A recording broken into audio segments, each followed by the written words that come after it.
जय हिंद साथियों, वर्दी वैश में आप सभी लोगों का हार्दिक स्वागत है। बहुत ही अच्छी क्लास है।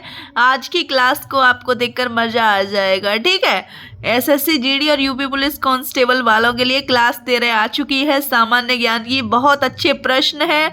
एक प्रश्न के साथ आपको कम से कम 2-3 प्रश्नों के आंसर देखने को मिलेंगे। तो हम क्लास को स्टार्ट करते हैं।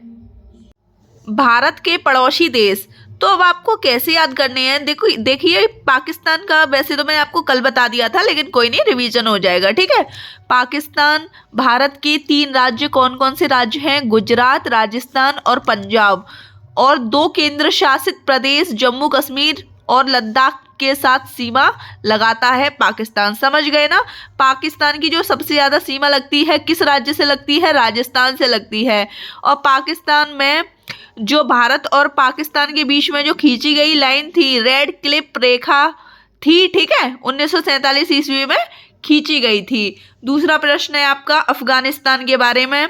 भारत का एकमात्र केंद्र शासित प्रदेश लद्दाख की सीमा लगती है अफगानिस्तान के साथ।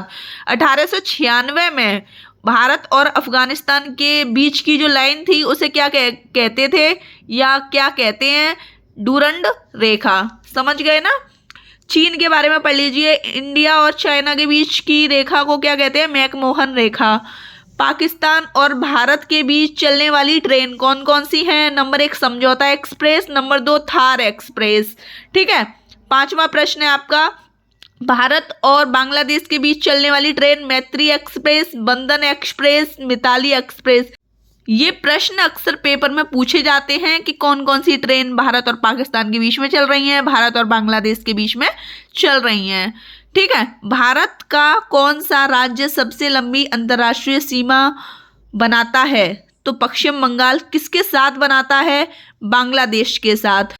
और आपको ये भी पता होना चाहिए कि पश्चिम बंगाल से ही बांग्लादेश को अलग किया गया था और एक नया देश बनाया गया था। ठीक है, पश्चिम बंगाल अपने भारत में शामिल हो गया और ये अलग देश में जुड़ गया था। ठीक है, समझ गए ना आप लोग? भारत का कौन सा राज्य तीनों तरफ से बांग्लादेश से घिरा हुआ है? तो वो है आपका त्रिपुरा। ठीक है, त्रिपुरा राज्य जो कि अपने भारत में आता है। सर्वाधिक तटीय सीमा बनाने वाले राज्य कौन कौन से हैं? ट्रिक मैंने लिख दी है, गेट, GAT। ठीक है, T से तमिलनाडु, A से आंध्र प्रदेश, G से गुजरात।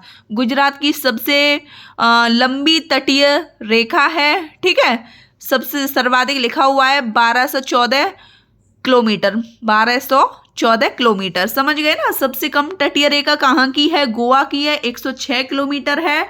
और कर्क रेखा भारत के कितने राज्यों से होकर गुजरती है?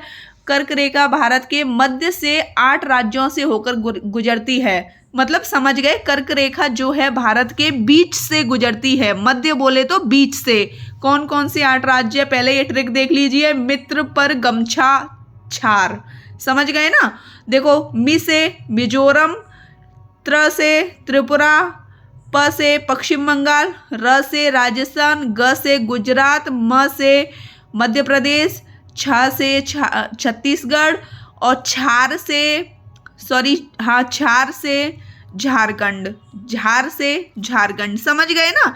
ये ही मैंने नाम लिखे हुए हैं, आप अच्छे से समझ पा रहे होंगे, देख भी पा रहे होंगे। ट्रिक भी बता दिया आपको हर चीज की। कर्क के उत्तर में पड़ने वाला राज्य कौन सा है? नागालैंड। ये सारे मध्य से हैं और कर्क रेखा के उत्तर में पड़ने वाला राज्य आपका नागालैंड। मछलियों का अध्ययन किसमें किया जाता है? इक्थियोलॉजी में। शरीर की आंतरिक क्रिया का अध्ययन एनाटॉमी में। जीवाणु पर कोशिका लागू होती है या नहीं? जीवाणु पर कोई भी कोशिका लागू नहीं होती। समझ गए ना आप? प्रश्न 15, सबसे बड़ी कोशिका होती है शुतुरमुर्ग के अंडे की, जिसे ऑस्ट्रिच भी बोलते हैं। ठीक है, सबसे छोटी कोशिका होती है जीवाणु, जिसे हम माइकोप्लाज्मा की कोशिका भी कह देते हैं। ठीक है, सबसे छोटी माइकोप्लाज्मा या जीवाणु की। मनुष्य में सबसे बड़ी कोशिका होती है अंडाणु में, और मनुष्य में सबसे छोटी कोशिका होती है शुक्राणु नर में। सबसे लंबी कोशिका न्यूरॉन की होती है, सबसे ज़्यादा पुनरुद्भवन की क्षमता यकृत की होती है। यकृत को इंग्लिश में कहते हैं लीवर, ठीक है। सो दोस्तों, आपको आज की क्लास कैसी लगी आप मुझे कमेंट सेशन में बताइए। वीडियो अच्छी लगी हो तो चैनल को सब्सक्राइब कीजिए, लाइक कीजिए, शेयर कीजिए। और सब्सक्राइब का मतलब ये भी है कि अगर आपको डेली वीडियोस चाहिए तो आपको बेल आइकन पे दबाना होगा, तभी आपको सारी नोटिफिकेशन मिल पाएंगे। जय हिंद।